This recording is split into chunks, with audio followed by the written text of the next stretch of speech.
vice-captain Ben Stokes said the Ahmedabad pitch is the most difficult track he has ever batted on.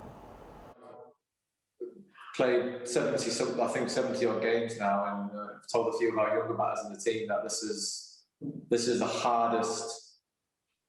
These are the hardest conditions that I've faced as a batsman, and obviously I've played all around the world. So I don't think it's necessary. It's a case of finding it in your own way. It's not about coming together as a group and saying, right, this is what we need to do better as a group. This is what we need to do better as a group. It's about how can we go away from this as individuals, and then when we come back here next time, how have we progressed as an individual player, not as a group of batsmen, because everyone plays in a different way. You know, I have got a game plan out here, which is going to be completely different to Joe Root's game plan, which is going to be completely different to Dom Sibley's game plan. But if the outcome of those game plans means that we score runs, then... Yeah, that's Ben Stokes. So what about another Englishman, David Brook? He joins us now to review day one. David, welcome to the SportsMax Zone. It's time neutral where we are linking up. What did you make of the visitors' performance on that first day? It was pretty underwhelming, George. Good night to you and good night to all your viewers. It was pretty underwhelming stuff from England. Almost like their minds were already on the plane home. There's a lack of self-belief, isn't there? Ben Stokes, we saw him back with some resolve, as we saw, and supported by Dan Lawrence. But aside from that, it was slim pickings. And as Andrew Strauss, who called the batting scarcely believable, the way some of the batsmen found ways of getting themselves out. I didn't think really India had to work hard for the wickets. It was more England players getting themselves out, George. And if we identify Axar Patel as the prime danger man right now, does he have a psychological hold on these English batsmen who are playing for turn where no turn has existed since the third test? Exactly. I mean, simply set the tone, didn't he? The second ball that Axar Patel bowled this morning, and a gate as wide as the Brandenburg Gate, as they say, and simply it's had a miserable run of scores. And yeah, I think Axar does have a hold on them. And the other bowler who really impressed today was Mohammad Siraj. You know, with that, the way he set Joe Root up, with the way he swings, then the ball that came in, his energy and the way he kept going right the way through the day. I mean, his skipper would be very happy with his performance. David, would you say that England got their team selection wrong again? Of course, opting to go with more batsmen as opposed to specialist bowlers? Absolutely. What's that quote about a general who always fights the last war?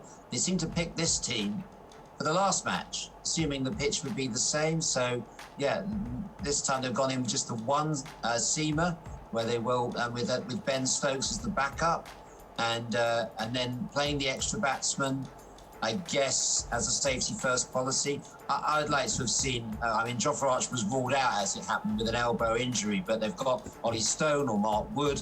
I'd like to have seen another quick bowler in there to partner with Jimmy Anderson. Dom Bess has come back in. He looks all over the place, bowled a no ball and a couple of half-trackers, so it'll be a big test for him tomorrow to see whether he can bounce back from whatever demons that he's got. Definitely looking forward to that. Should India, though, should they be worried about Shubman Gill's form? Because, you know, we're yet to see him fire in the way that we know he can.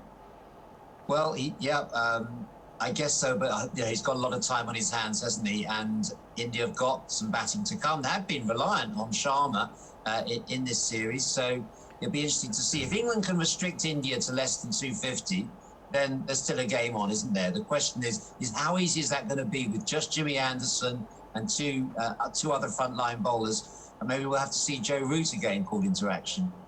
I know you spoke about Jofra Archer, you know, being ruled out because of the injury, but do you feel he would have made a difference based on what we saw? Well, Siraj showed that pace bowlers can take wickets. He took a couple of vital wickets today.